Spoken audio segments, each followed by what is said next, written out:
of all of the parashot in the Torah, from when we encounter Moshe Rabbeinu, our teacher Moses, his name is mentioned. Hashem speaks to him. Vayedaber Hashem el Moshe lemor. It's one of the most famous, one of the most common verses in the entire Torah. Hashem spoke to Moshe saying. Yet in this week's Parshat Tetzaveh, Moshe's name does not appear. God speaks to him, but he doesn't use his name. It says, V'ata tetzaveh b'nei Yisrael. That's how the Parsha begins. And you command the Jewish people. But it doesn't say, and you, Moshe, just and you. Why is Moshe's name missing? Why is it gone?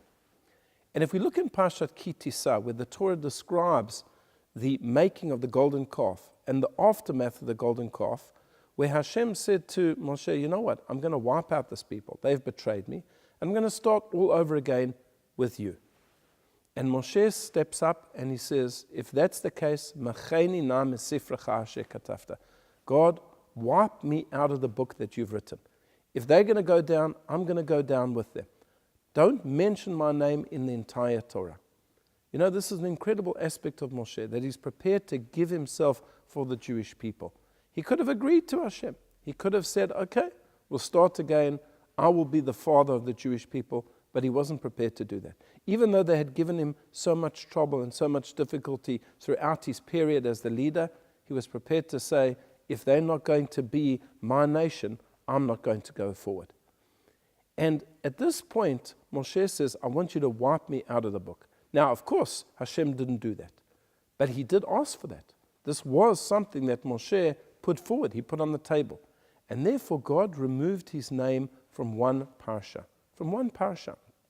And there's a fascinating midrash that asks the question, how is it that Moshe was able to merit the karnei hod? He had this glowing face. When he came down from the mountain with the second set of tablets, the Torah says that his face was glowing.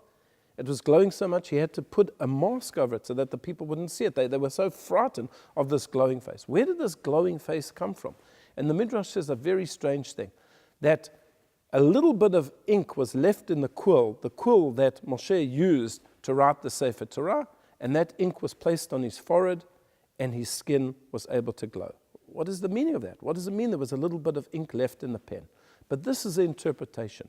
Because Moshe said to Hashem, I want you to wipe out my name, it seems that initially his name was going to be in every single parsha. But Hashem removed his name from Parsha Tetzaveh and just addresses him as you.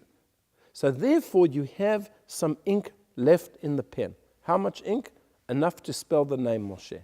And it was that ink, so to speak, that was taken and placed on his forehead and allowed him to glow. And this teaches us such an important message about leadership, that even when we feel that the people that we are leading are no good and they've just disappointed us over and over again, we have no right to give up on them, to give in to despair. But we should always stand up and protect them in the same way that Moshe did. I wish you a Shabbat Shalom.